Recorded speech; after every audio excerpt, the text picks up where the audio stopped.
Welcome back on capital news. चलिए देखते हैं दिल्ली की 25 फटाफट बड़ी खबरें। साथ ही डेली खबरों से अपडेट रहने के लिए चैनल को सब्सक्राइब करने के साथ वीडियो को लाइक करें। हाई स्पीड रेल कॉरिडोर से दिल्ली बनेगी विकास की धुरी। बजट 2026 पर सीएम रेखा गुप्ता ने की केंद्र सरकार की तारीफ।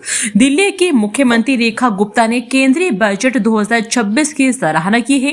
इसे विकसित भारत के संकल्प को साकार करने वाली ठोस कार्य योजना बताया है। उन्होंने कहा कि बजट समाज के हर वर्ग का ध्यान रखता है। सीएम ने Delhi Varanasi high speed rail corridor को ऐतिहासिक निर्णय बताते हुए कहा कि दिल्ली की कनेक्टिविटी व्यापार और पर्यटन को बढ़ावा देगा, साथ ही रोजगार के अवसर भी सृजित करेगा। उन्होंने पूंजीगत व्यय में वृद्धि को भी सराहा। 9.89 करोड़ से सुंदर बनेंगे सेंट्रल दिल्ली के 3 गोलचक्कर। DTTDC ने जारी किया टेंडर। दिल्ली पर्यटन और परिवहन विकास निगम मध्य दिल्ली के 3 प्रमुख गोलचक्करों फिल्मिस्तान चौक, झंडीवाला शक्ति चौक और वीर चंद्र गढ़वाली चौक का सुंदरीकरण करेगा।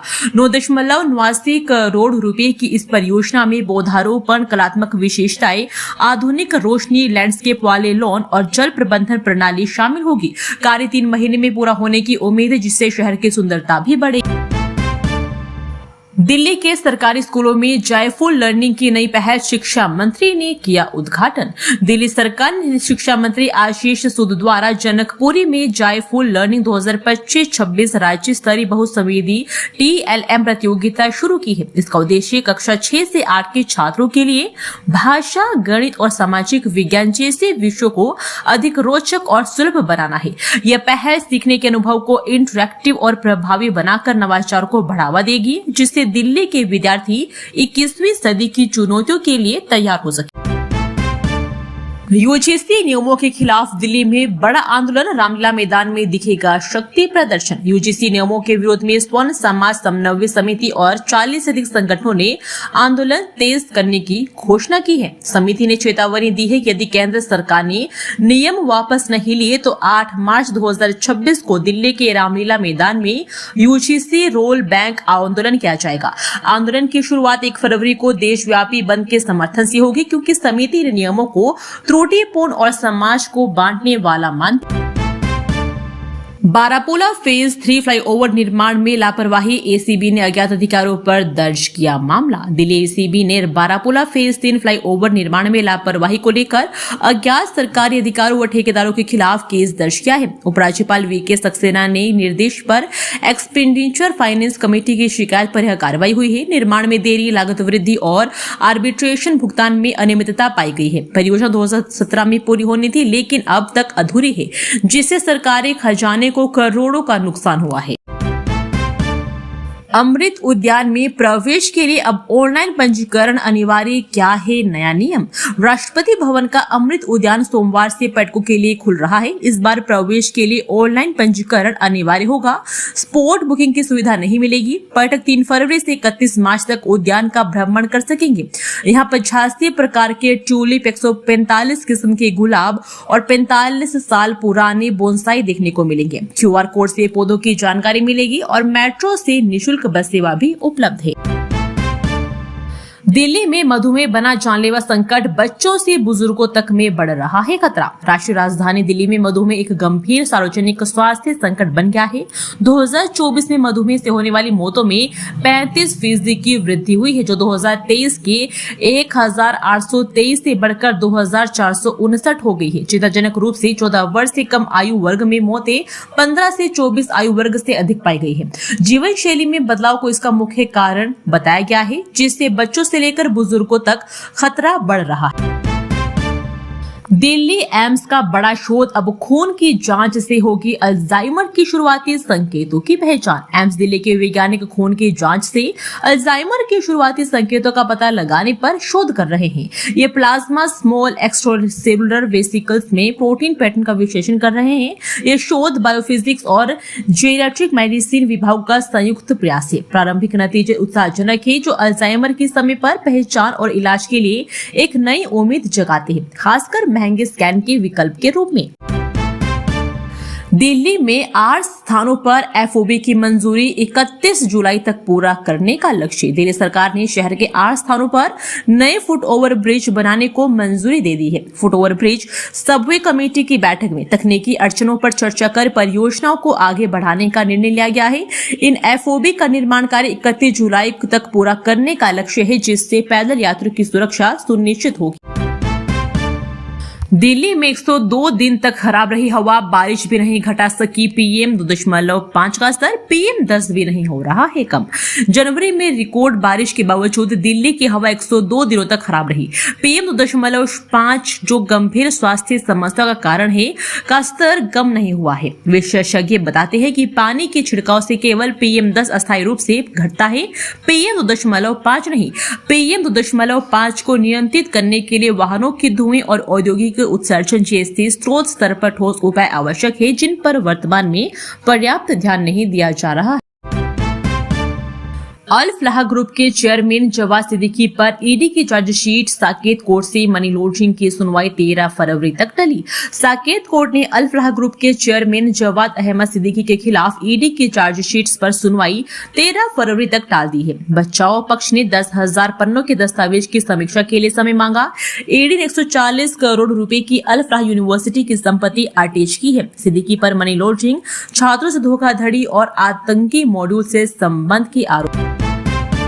अवैध रेड कैटेगरी फैक्ट्रियों पर कार्रवाई में ढिलाई। एनजीटी ने डीसीपी को किया तलब, पुलिस के सहयोग पर जताई नाराजगी।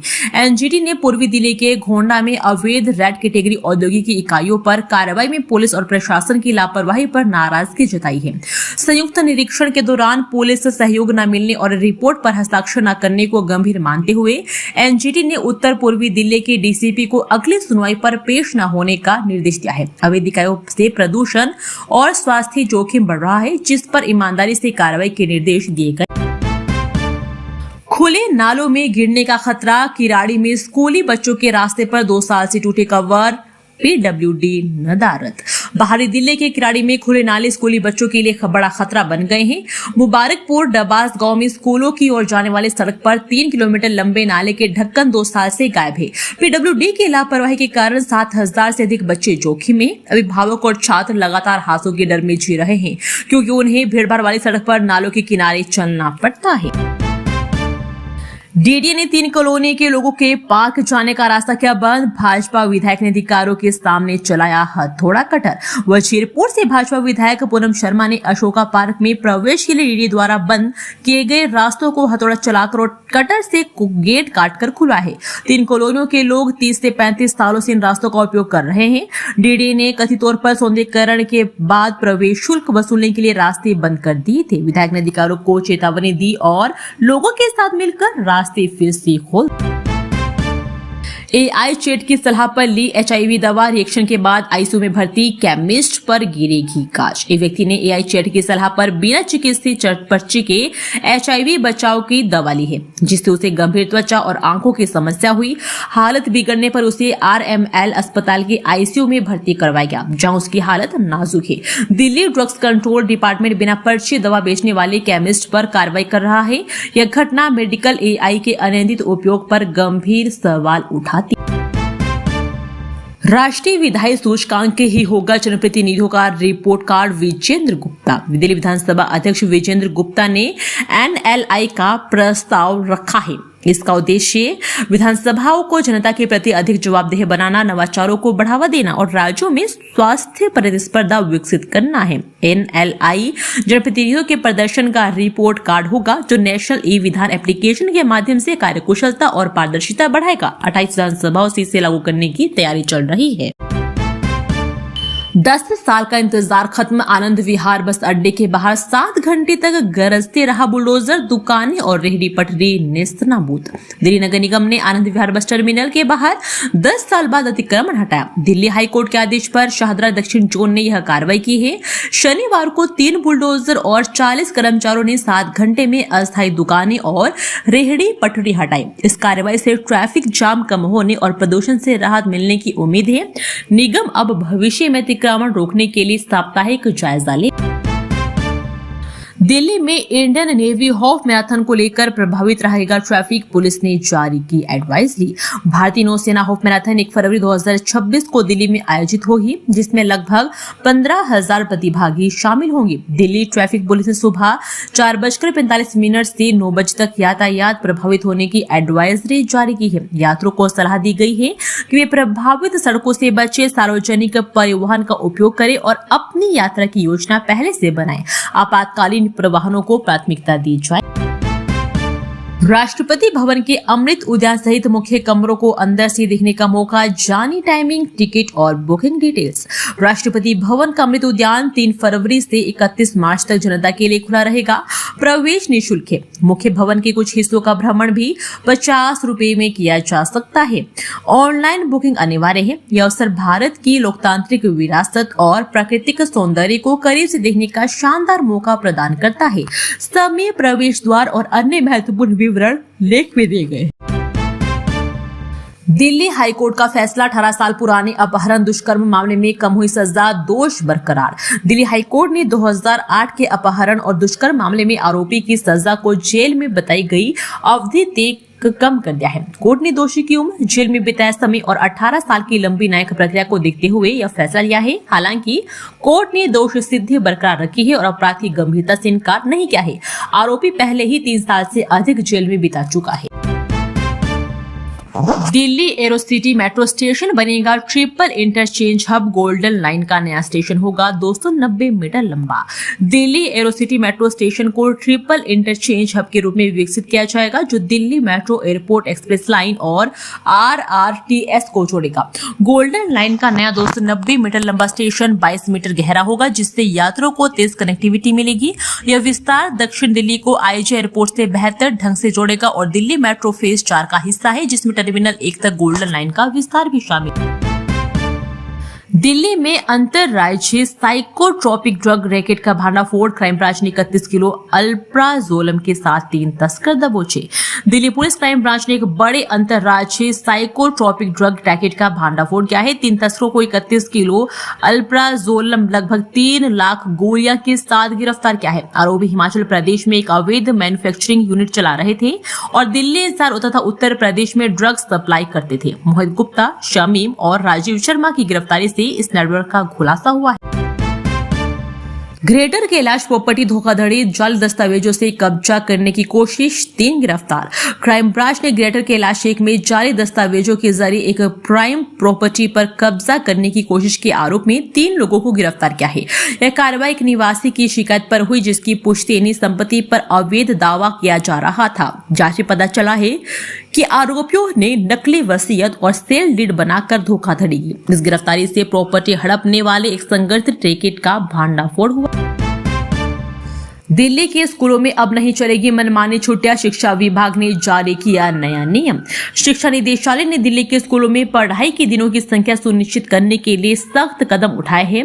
अब सभी स्कूलों को शैक्षणिक सत्र शुरू होने से पहले लिखित में यह भरोसा देना होगा कि पूरे साल तय मानकों के अनुसार कक्षा चलाएंगे। इसके लिए प्रिंसिपलों से एक एफिडेविट लिया जाएगा। यह पहल मनमानी छुट्टियों पर रोक लगाकर छात्रों की पढ़ाई में निरंतरता बनाए रखने और स्कूलों में पारदर्शिता लाने के उद्देश्य से की गई। दक्षिण पश्चिम दिल्ली को जाम से मिलेगी राहत, महिपालपुर विजवासन के बीच बनेगा नया फ्लाईओवर, PWD जल्द कराएगा अध्ययन। PWD दक्षिण पश्चिम दिल्ली में NH 48 और विजवासन रेलवे ओवरब्रिज के बीच एक नए फ्लाईओवर के लिए व्यवहार्यता अध्ययन करेगा। इसका उद्देश्य क्षेत्र में बढ़ती भीड़भाड़ को कम करना और यशोभूमि कन्वेंशन सेंटर तक वैकल्पिक मार्ग प्रदान करना है। मौजूदा विजवासन फ्लाईओवर पर्याप्त साबित हो रहा है। इस परियोजना में नए फ्लाईओवर के साथ साथ मौजूदा फ्लाईओवर का विस्तार भी शामिल है, जिसे द्वारका और अन्य क्षेत्रों तक बेहतर कनेक्टिविटी मिले। ट्रैफिक पुलिस को ब्लैकमेल कर उगाही करने वाले सिंडिकेट के 2 और सदस्य गिरफ्तार, अब तक 10 शातिर सलाखों के पीछे। दिल्ली क्राइम ब्रांच ने ट्रैफिक पुलिस कर्मियों और सरकारी अधिकारियों को ब्लैकमेल कर उगाही करने वाले सिंडिकेट के 2 और सदस्यों आमिर चौधरी और संजय गुप्ता को गिरफ्तार किया है। ये पहले गिरफ्तार सरगनौज यशान अली और राजकुमार मीना के सहयोगी थे। यह गिरोह गुप्त रूप से वीडियो रिकॉर्ड कर उन्हें हेरफेर कर धमकी देता था। अब तक इस सिंडिकेट के कुल 10 सदस्य पकड़े जा चुके हैं, जो दिल्ली में सक्रिय। दिल्ली में ई रिक्शा में जा रही युवती से मोबाइल छीना, पुलिस सीसीटीवी फुटेज से पहचान कर आरोपी को दबोचा। आजादपुर मंडी से मेट्रो स्टेशन जा रही युवती से ई रिक्शा से मोबाइल छीन लिया गया है। मोटरसाइकिल सवार 2 युवकों ने वारदात को अंजाम दिया। पुलिस ने सीसीटीवी फुटेज की मदद से एक आरोपी अमन को गिरफ्तार कर लिया है और छीना गया मोबाइल व वारदात में इस्तेमाल मोटरसाइकिल भी बरामद की गई है। एक अन्य मामले में आजादपुर मंडी के पास से 4 चोरी के मोबाइल के साथ सोनू नामक युवक भी पकड़ा। अब आवाज से पकड़े जाएंगे डिप्रेशन के शुरुआती संकेत, लाखों युवाओं को समय पर मिल सकेगी मदद। एम्स दिल्ली के शोधकर्ताओं ने एक महत्वपूर्ण खोज की है कि एक व्यक्ति की आवाज में डिप्रेशन के शुरुआती संकेत पहचाने जा सकते हैं। अध्ययन में पाया गया है कि बोलने की शैली, टोन, पिच और वोकल एनर्जी में बदलाव अवसाद का संकेत देते हैं। यह तकनीक कम संसाधनों वाले क्षेत्रों में भी जल्दी जांच संभव बताएगी, जिससे लाखों युवाओं को समय पर मदद मिल सकेगी। वह भारत में मानसिक स्वास्थ्य क्रांति की शुरुआत हो सकती। द्वारका के सर्वहित अपार्टमेंट में नलों से निकल रहा बदबूदार पानी, 25 साल पुरानी जंग लगी पाइपलाइन से हो रही सप्लाई। द्वारका के सर्वहित अपार्टमेंट में निवासी 25 साल पुरानी जर्जर पाइपलाइन के कारण प्रदूषित और बदबूदार पानी की समस्या से जूझ रहे हैं। 4 साल से जारी संकट से बच्चों में त्वचा और पेट संबंधी बीमारियां बढ़ रही है। जल बोर्ड के टूटे पिट्स और सीवर का पानी पीने के पानी में मिल रहा है, जिससे निवासियों को महंगे जार का पानी खरीदने पर मजबूर होना पड़ रहा है। सांसद मनोज तिवारी ने फर्जी फेसबुक अकाउंट के खिलाफ संसद मार्ग थाने में दी शिकायत। उत्तर पूर्वी दिल्ली के भाजपा सांसद मनोज तिवारी ने फर्जी फेसबुक अकाउंट के खिलाफ नई दिल्ली के संसद मार्ग थाने में शिकायत दर्ज कराई है। उन्होंने बताया कि अकाउंट अभी भी सक्रिय है, जबकि 22 जनवरी को भी शिकायत की गई थी। फर्जी आईडी से यूजीसी नियमों की आलोचना वाला वीडियो और उनकी फोटो पोस्ट की गई है। तिवारी ने पुलिस इस साजिश के पीछे के व्यक्ति को गिरफ्तार करने की मांग। दोस्तों, वीडियो पसंद आया तो वीडियो को लाइक एवं चैनल को सब्सक्राइब कीजिए और कमेंट करके बताइए कि आप दिल्ली के किस जगह से इस वीडियो को देख रहे हैं। जय हिंद, वंदे मातरम।